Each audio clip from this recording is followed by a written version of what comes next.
I'm Michaela Lafrac, and these are the highlights from the U.S. House debate between incumbent Democrat Becca Balint and Republican Mark Coester.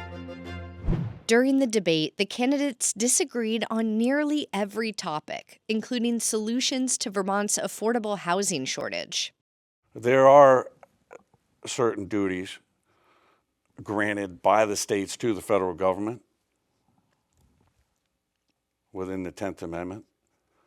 The federal government doesn't really have a role in addressing Vermont's affordable housing problems. It's Vermont legislature that needs to address that.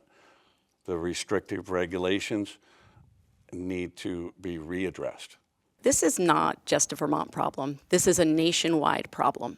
There is a housing crisis in rural America. There's a housing crisis in some of our biggest cities. And so Vermont is not alone in this, which is why I believe that the federal government does have a role to play and why I introduced my Community Housing for All Act. It is about increasing supply to lower the costs. It is about renter protections, affordability, and making sure that we end price fixing for rental properties. When asked about the war in Gaza, the candidates differed on the specificity of their approaches. Negotiations are a good thing. That all of our legislators chose to boycott when Netanyahu came to the United States is abhorrent. And then Netanyahu went down to speak with Donald Trump, just as Zelensky went down to speak with Donald Trump. I believe Zelensky also wants negotiations and wants that war to end. We're well over 600,000 Ukrainians have already died. And we will get to Ukraine in just a moment, but I want to focus here on Israel. This horrific thing here, this horrific thing there. Negotiations are the key. When people squash negotiations, squash peace treaties that are already signed,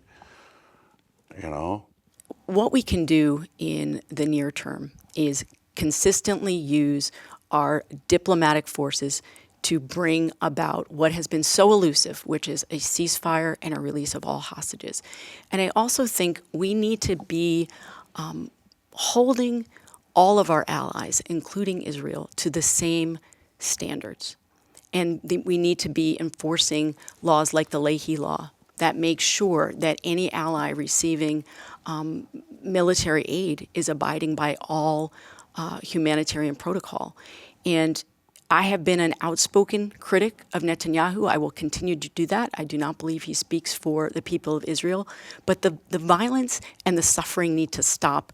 And I believe more has to be done to get an end to the violence and more humanitarian aid into Gaza. The candidates clashed over the fundamentals of climate change. We do need to transition off of fossil fuels. It's one of the reasons why I'm a big supporter of the Green New Deal and making sure that we are transitioning off of these fuels for a greener economy. I want to ask you about the Green New Deal, which again is to transition the U.S. off of fossil fuels. But under the Biden administration, domestic oil production has reached record highs. Do you think the U.S. should continue to increase domestic oil drilling or try to decrease it? I am not a huge fan of the fact that we have more oil being produced right now, but it is something that I know Vermonters definitely want to see us move the curve on. Zero carbon initiative means all life on the planet is dead. That's sixth grade science. They inject CO2 into greenhouses to get 30% more growth rate on plants. They've been doing it for years. It's a scam. How are the electric vehicles working out in North Carolina right now? Can I ask you a follow-up question there? I just want to be clear. Are you saying that you believe there is a plan to eliminate all CO2 from the earth? Well, of course, they've got a zero carbon initiative.